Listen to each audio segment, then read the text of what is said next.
আমাদের সবার পছন্দের ত্রিপুরা সরকার সিদ্ধান্ত নিয়েছে, মন্ত্রিসভা সিদ্ধান্ত নিয়েছে যে ত্রিপুরা পুলিশে 6,067 জন স্পেশাল এক্সিকিউটিভ নিয়োগ করা হবে।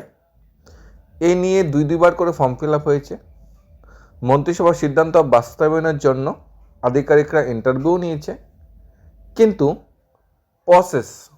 প্রসেসটা 2022 সালে শুরু হয়েছিল, সেই প্রসেসটা কিন্তু কোনোভাবেই শেষ করা যাচ্ছে না। এখন কি আমরা বলতে পারি রাজ্য স্বরাষ্ট্র দপ্তরের এখানে ব্যর্থতা, রাজ্যের মন্ত্রিসভার এখানে ব্যর্থতা, কারণ পুরো নিয়োগ প্রক্রিয়াটা সময়ের ভিতরে শেষ করতে পারছে না। 2023 সালে বিধানসভার পূর্বে নিয়োগ প্রক্রিয়া কি 2028 সালে বিধানসভার আগে শেষ হবে, নাকি 2028 সালে বিধানসভার পর শেষ হবে? মাননীয় মুখ্যমন্ত্রী স্পেশাল এক্সিকিউটিভ বিষয়ে যদিও 1-2 বছর আগে অনেকগুলো স্টেটমেন্ট দিয়েছিল, মাননীয় মন্ত্রী সুশান্ত চৌধুরী অনেকগুলো স্টেটমেন্ট দিয়েছিল, টিঙ্কুরে অনেকগুলো স্টেটমেন্ট দিয়েছিল, কিন্তু গত 6-7 মাস 1 বছর ধরে কোনো মন্ত্রী, কোনো মিনিস্টার স্পেশাল এক্সিকিউটিভ বিষয়ে কিন্তু কিছু বলছে না। এখন আমরা কি বলতে পারি রাজ্য সরকারের স্বরাষ্ট্র দপ্তরের প্রশাসনিক ব্যর্থতা একটা? শেষ পর্যন্ত দপ্তরের অধীনে স্পেশাল এক্সিকিউটিভ নিয়োগ প্রক্রিয়া বাতিলের পথে নিয়ে দাঁড়িয়েছে স্বরাষ্ট্র দপ্তর। মহাকরণ সূত্রে খবর, স্পেশাল এক্সিকিউটিভ পদে নিয়োগ প্রক্রিয়ার বৈধতা নিয়ে আইনি দপ্তরের মতামত জানতে চাইলে আইন দপ্তর কার্যত এই নিয়োগ প্রক্রিয়ার আইনি বৈধতা নিয়ে সন্দেহ প্রকাশ করেছে। নিয়োগ ইস্যুতে আদালতে মামলা হলে স্পেশাল এক্সিকিউটিভ পদে যে চাকরি চলে যেতে পারে সন্দিহান আইন দপ্তর। মহাকরণ সূত্রে জানা গিয়েছে, সেই আশঙ্কাতে শেষ পর্যন্ত এক্সিকিউটিভ পদের নিয়োগ প্রক্রিয়া আপাতত বাতিল করার পথে এগোচ্ছে বর্তমান রাজ্য সরকার। জানা গেছে, সম্পূর্ণ আমলা নির্ভর হয়ে পড়ার দৌলতে বিভিন্ন চাকরি ইস্যুতে লেজেক উপরে হচ্ছে বর্তমান সরকার। একবার বাধ্য হয়ে বিভিন্ন দপ্তরের নিয়োগ প্রক্রিয়া এক এক করে বাতিল করছে বর্তমান সরকার। পাশাপাশি উচ্চ আদালতে মামলা হচ্ছে। স্পেশাল এক্সিকিউটিভ নিয়োগ প্রক্রিয়া বাতিল হতে পারে বিষয়টি প্রকাশ্যে আসতে বেকারদের মধ্যে ক্ষোভ ও অসন্তুষ্টি বিরাজ করছে। জানা গিয়েছে 2022 সালে বিধানসভা নির্বাচনের পূর্বে 6,067 জন স্পেশাল এক্সিকিউটিভ নিয়োগের জন্য বিজ্ঞাপন দিয়েছিল রাজ্য সরকার, এবং তৎকালীন রাজ্য সরকারের মন্ত্রিসভা ডিসিশন নিয়েছিল ডিসেম্বর 2022-এর ভিতরে পুরো নিয়োগ প্রক্রিয়া কমপ্লিট করবে। মাননীয় মন্ত্রী সুশান্ত চৌধুরী কিন্তু সাংবাদিক সম্মেলনে সেই কথাটাই বলেছিল। কিন্তু 2022 পিরিয়ড 23, 24, 25 পিরিয়ড 26 চলে আসলো, এখন পর্যন্ত নিয়োগ প্রক্রিয়াটা কমপ্লিট করতে পারছে না রাজ্য সরকার, যেখানে হাজার হাজার বেকার চাকরি ভাই বোনদের ভবিষ্যৎ জড়িয়ে আছে। 2022 সালে স্পেশাল এক্সিকিউটিভ পদের জন্য কোনো নিয়োগ প্রক্রিয়া হয়নি। ওই সময় ত্রিপুরা বিধানসভা নির্বাচনটা অজুহাত ছিল, যার জন্য ত্রিপুরা সরকার ইন্টারভিউ নেয়নি। প্রতিশ্রুতি ছিল ভোটের ফলাফলের পরেই স্পেশাল এক্সিকিউটিভ নিয়োগ প্রক্রিয়া নেওয়া হবে, এমনকি 2023 সাল নভেম্বর মাসের মধ্যে বেকারদের চাকরি অফার প্রদান করবে সরকার, এই বিষয়ে সিদ্ধান্ত হয়েছিল। কিন্তু বিস্ময়ের ঘটনা হলো 2023 সালে ত্রিপুরায় দ্বিতীয়বার বিজেপি সরকার প্রতিষ্ঠিত হয়েছে। যদিও 2023 সালে থেকে রাজ্যে লাগাতার বেকার বিক্ষোভের চাপে পড়ে আবেদনপত্র সংগ্রহের প্রায় 2 বছর বাদে নিয়োগ প্রক্রিয়ার দিনক্ষণ ঘোষণা করেছে। বেকার বিক্ষোভে 2024 সালে আগস্ট মাসে স্পেশাল পদের নিয়োগ প্রক্রিয়া, বা আমাদের 2024 সালে যে জানুয়ারি ফেব্রুয়ারি মাসে ঠিক লোকসভা নির্বাচনের পাক মুহূর্তে স্পেশাল এক্সিকিউটিভের যে ইন্টারভিউ প্রসেসটা কমপ্লিট করে বর্তমান সরকার। কিন্তু ইন্টারভিউ প্রসেস কমপ্লিট করেছে আজকে 2 বছর হয়ে গিয়েছে, এখন পর্যন্ত কিন্তু নিয়োগ প্রক্রিয়া কমপ্লিট বা শেষ করতে পারছে না, অর্থাৎ চূড়ান্ত ফল বা ফাইনাল মেরিট লিস্ট প্রকাশ করতে পারছে না। এদিকে বেকার যুবক যুবতীরা সাংবাদিকের কাছে অভিযোগ করে বলেছে, ত্রিপুরা পুলিশের অধীনে 6,067 জন স্পেশাল এক্সিকিউটিভ নিয়োগ প্রক্রিয়া 20 পাও জ্বলে গড়ে 4.5 বছরের স্পেশাল এক্সিকিউটিভ পদে নিয়োগ প্রক্রিয়া হলো না। 4.5 বছর ধরে এই নিয়োগ প্রক্রিয়াটা ঝুলে আছে। বর্তমান পরিস্থিতি এমন পর্যায়ে এসে ঠেকেছে যে স্পেশাল এক্সিকিউটিভ পদে নিয়োগ প্রক্রিয়া বাতিল হতে পারে বলে তাদের কাছে খবর রয়েছে। যেমনটা রয়েছে 2022 সালে এসটিজিটি শিক্ষক পদে নিয়োগ, অগ্নি দপ্তর নিয়োগ প্রক্রিয়া, ফায়ারম্যান এবং ড্রাইভার পদে নিয়োগ প্রক্রিয়া, তেমনি 2022 সালে স্পেশাল এক্সিকিউটিভ একটা নিয়োগ প্রক্রিয়া, যে নিয়োগ প্রক্রিয়ার বিষয়ে কোনো সদুত্তর রাজ্য সরকারের কাছে নেই। এদিকে স্পেশাল এক্সিকিউটিভ পদে চাকরিপ্রার্থী বেকার যুবকদের অভিযোগ, পরীক্ষার ফলাফল প্রকাশের দাবিতে পথে নামতেও বাধা দিচ্ছে সরকার, পুলিশ লেলিয়ে দেওয়া হচ্ছে, বেকারদের নামে বেকার ঠোকাচ্ছে চাকরির নামে। একের পর এক নিয়োগ প্রক্রিয়া হলে ফলাফল প্রকাশিত হচ্ছে না শুধুমাত্র স্পেশাল এক্সিকিউটিভ নিয়োগ প্রক্রিয়া, প্রতি সপ্তাহে কোনো না কোনো চাকরি মেরিট লিস্ট প্রকাশ হচ্ছে দেখা যাচ্ছে, সেটা বিভিন্ন দপ্তর হোক, কিন্তু একমাত্র স্পেশাল এক্সিকিউটিভ চাকরি যার এখনও পর্যন্ত কোনো মেরিট লিস্ট প্রকাশ হচ্ছে না, অর্থাৎ বেকার চাকরি ভাই বোনদের মাঝে সন্দেহ দানা বেঁধতে শুরু করেছে। পুরো নিয়োগ প্রক্রিয়া মাঝপথে বাতিল হয়ে যাচ্ছে না তো? পুরো নিয়োগ প্রক্রিয়া মাঝপথে বাতিল হয়ে যাচ্ছে। এই প্রতিবেদনটা আজকের দৈনিক প্রতিবাদী কলমে উঠেছে। একদম লাস্ট পেজে স্বরাষ্ট্র দপ্তরের প্রশাসনিক ব্যর্থতার যে একটা নজির, সেই নজিরটা এখানে তুলে ধরা হয়েছে। বাতিলের ফলে স্পেশাল এক্সিকিউটিভ নিয়োগ প্রক্রিয়ার যে ব্যবস্থাপনা সেটা তুলে ধরা হয়েছে। এখন কোশ্চেন বা সন্দেহ জাগে, এটা প্রভাতিধ্বনিকে এই বিষয়ে তথ্য সহকারে ডাটা উঠে এসেছে, মানে তাতে কিছু না কিছু তো ঘটেছে। এরপরে আমরা বর্তমান সরকারের উপরে যদি বিশ্বাসটুকু রাখতে চাই, যদি আমরা অতীত একটু ঘেটে দেখতে চাই, 2019 সালে ত্রিপুরায় গ্রাম রোজগার সেবক জিআরএস নিয়োগের পরীক্ষা হয়েছিল। এরপর আর রেজাল্ট দেওয়া হয়নি, পুরো প্রক্রিয়াটা মাঝপথে বাতিল করে দেওয়া হয়েছে, বা বাতিল করার ঘোষণা পর্যন্ত করা হয়নি। তারপর অ্যাসেম্বলিতে কিছু নিয়োগ প্রক্রিয়া শুরু হয়েছিল, যেটি মাঝপথে সরকার বাতিল করে দিয়েছে।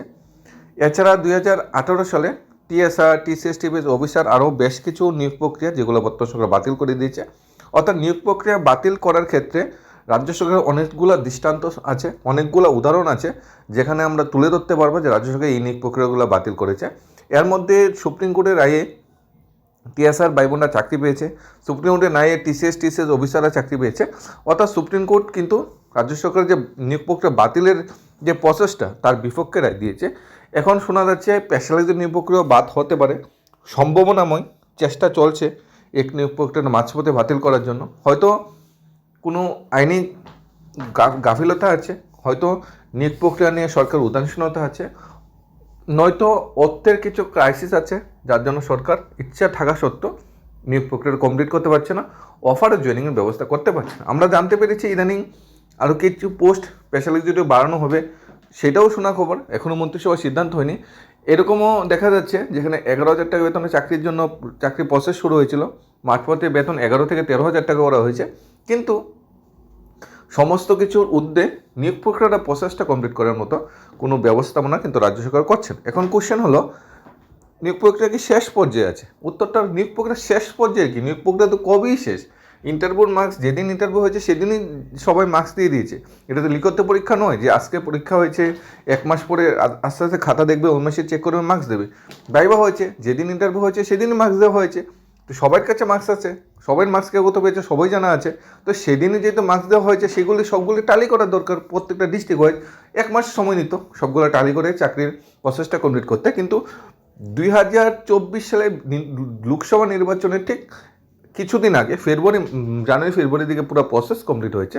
তারপর 2025-26 চলে আসলো, এরপরে প্রসেস কমপ্লিট হয় না। লোকসভা নির্বাচন, বিধানসভা নির্বাচন, গ্রাম পঞ্চায়েত নির্বাচন, সামনে আসছে এডিসি, ভিলেজ কমিটি নির্বাচন, এরপরে পৌরসভা নির্বাচন। অর্থাৎ এক এক করে এক নির্বাচন চলে যাচ্ছে, নির্বাচন রেজাল্ট দিচ্ছে, মাধ্যমিক পরীক্ষা হচ্ছে, মাধ্যমিক পরীক্ষার রেজাল্ট দিচ্ছে, এমএলএ এমপিরা জয়ী হচ্ছে, রেজাল্ট পেয়ে জয়ী হচ্ছে, লোকসভায় এমএলএ এমপিরা বুট বাক্সে জয়ী হয়েছে। মানে সবগুলো জিনিসটা কিন্তু একটা মেয়াদ থাকে, একটা মেয়াদে সবগুলো জিনিসই শুরু হয় আবার শেষ হয়। একটা পরীক্ষা হয়, রেজাল্ট দেওয়া হয়, ইন্টারভিউ হয়, রেজাল্ট দেওয়া হয়, কিন্তু স্পেশালিস্ট নিয়োগ প্রক্রিয়ার শেষটা কোথায় খুঁজে পাওয়া যাচ্ছে না। এর শুরুটা যেভাবে হাসিমুখর হয়েছিল, যে মন্ত্রিসভার সিদ্ধান্ত 6,000 শূন্যপদে চাকরি, ডিসেম্বর 2024-22 মধ্যে নিয়োগ প্রক্রিয়া কমপ্লিট, এর শেষটা কিন্তু এত হাসি মুখে কিন্তু হচ্ছে না। দিন দিন বেকার চাকরি প্রত্যাশী ভাই বোনদের মনে উদ্বিগ্ন দুশ্চিন্তা বিরাজ করছে যে চাকরি প্রসেসটা বাতিল হয়ে যাবে না তো। কিন্তু যতটুকু শোনা যাচ্ছে চাকরি প্রসেসটা বাতিল হবে না, কিন্তু নিয়োগ প্রক্রিয়া কিন্তু সহসায় কিন্তু কমপ্লিট হচ্ছে না। নিয়োগ প্রক্রিয়া কিন্তু খুব শীঘ্রই কমপ্লিট হচ্ছে, সেটাও বলা যাচ্ছে না। কিন্তু নিয়োগ প্রক্রিয়া রাজ্য সরকার বাতিল করবে না, এত বড় সিদ্ধান্ত রাজ্য সরকার তড়িঘড়ি করে নেবে না। কারণ নিয়োগ প্রক্রিয়া বাতিলের সাথে রাজ্য সরকারের যে বুট বাক্স, এটা অনেকটা বিষয় আছে। কারণ স্পেশালিস্ট চাকরি করতে ভাই বোনরা সবাই কিন্তু বর্তমান সরকারকে খুব ভালোবাসে। যদি এই নিয়োগ প্রক্রিয়া বাতিল হয় বা নিয়োগ প্রক্রিয়া যদি মাঝপথে ক্যান্সেল হয়, তাহলে সেই যে ভালোবাসাটা সেটা কিন্তু বুট বাক্সে ঘৃণা রূপে সামনের সাইতে এগোবে। রাজ্য সরকার চাইবে না বেকার চাকরি প্রত্যাশী ভালোবাসাকে নিয়ে এইভাবে খেলা করতে। রাজ্য সরকার চাইবে প্রসেসটা কমপ্লিট করতে, কিন্তু হয়তো সময় নিচ্ছে, হয়তো বা বুট বেতনে পার হওয়ার চেষ্টা চলছে, হয়তো বা প্রসেস কমপ্লিট, কিন্তু চাকরি দেওয়ার পর অনেক ক্যান্ডিডেট আর চাকরি পাবে না, যার জন্য একটা অসন্তোষ বিরাজ করবে। দেখো, ইন্টারভিউ পর্যন্ত চাকরি হলে যারা যারা চাকরি পায় না তাদের কিন্তু অসন্তোষ বিরাজ করে। 2013 সালের শেষের দিকে 2014 সালে আন্ডার গ্রাজুয়েট শিক্ষক নিয়োগ হয়েছিল শুধুমাত্র ইন্টারভিউর মাধ্যমে। তো যারা চাকরি পায়নি রাস্তাপথ হয়েছে, অনেকে হয়তো জিনিসটা জানে না, অনেকে জানে যারা আগে থেকে, যারা মানে মোটামুটি মিডল এজে যারা আছে, যে তখন কিন্তু সবাই কিন্তু টায়ার পুড়িয়েছিল, রাস্তা জাম করেছিল, রাস্তা আটকেছিল, তখন কিন্তু গভর্নমেন্ট চাপে পড়ে গিয়েছিল। কারা এই জিনিসটা করেছে? যারা যারা মানে যাদের চাকরিটা প্রয়োজন ছিল তারা চাকরিটা পায়নি।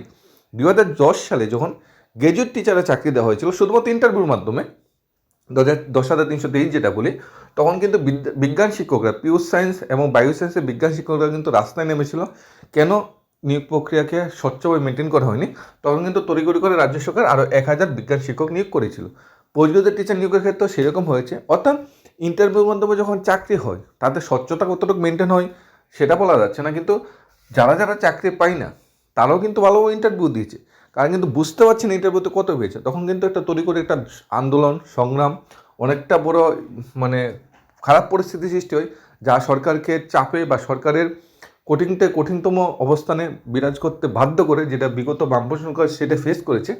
সেটাও একটা রিজন হতে পারে যে রাজ্য সরকার ধীরে সুস্থে চিন্তাভাবনা করার চেষ্টা চলছে, ধীরে সুস্থে কোনো ডিসিশন নেওয়ার চিন্তাভাবনা করছে, যাতে বেকার চাকরিতে ভাই বোনদের মন জয় করা যায়, কেউর মন যাতে কোনো আঘাত না পায়। এখন সবচেয়ে বড় কথা হলো ম্যাক্সিমাম বেকার চাকরি হচ্ছে ভাই বোনরা চাইছে চাকরির প্রসেসটা কমপ্লিট হোক, আমি পাই বা না পাই, একটা অন্ধকার জীবন থেকে আমাদের মুক্তি দেওয়া হোক। এখন দেখার বিষয় মাননীয় মন্ত্রিসভা, মাননীয় মুখ্যমন্ত্রী, মাননীয় মন্ত্রিসভার অন্যান্য সদস্যরা বেকার চাকরি প্রত্যাশী ভাই বোনদের স্বার্থে ত্রিপুরার উন্নয়নে, ডেভেলপমেন্টে কী প্রকার সিদ্ধান্ত নেয়। কারণ আমরা জানি ত্রিপুরা পুলিশে কনস্টেবল পদে 8,000+ ভ্যাকেন্সি আছে। রাজ্য সরকার তো এতগুলো ভ্যাকেন্সিতে নিয়োগ করবে না, তবে যদি 6,000 স্পেশাল এক্সিকিউটিভে চাকরি দেওয়া হয় তাহলে পুলিশ কনস্টেবল যে ভ্যাকেন্সিগুলো আছে, সেই যে শূন্যপদগুলো আছে সেগুলো কিন্তু কাভার আপ করার চেষ্টা করবে। কারণ স্পেশাল এক্সিকিউটিভ চাকরির যে দায় দায়িত্ব আর কনস্টেবল চাকরির যে দায় দায়িত্ব অনেক কিন্তু সিমিলার ক্যাটাগরিতে পড়বে। সব কিছু নির্ভর করছে রাজ্য মন্ত্রিসভার উপর, রাজ্য সরকারের উপর। আগের মাসে বাজেট অধিবেশনে বসছে, সেই বাজেট অধিবেশনের দিকে আমরা সবাই তাকিয়ে আছি। আশা করছি কোনো একটা গুড নিউজ আসবে, কিন্তু নিয়োগ প্রক্রিয়া ক্যান্সেল হবে না, এটা আমাদের দৃঢ় বিশ্বাস। ধন্যবাদ।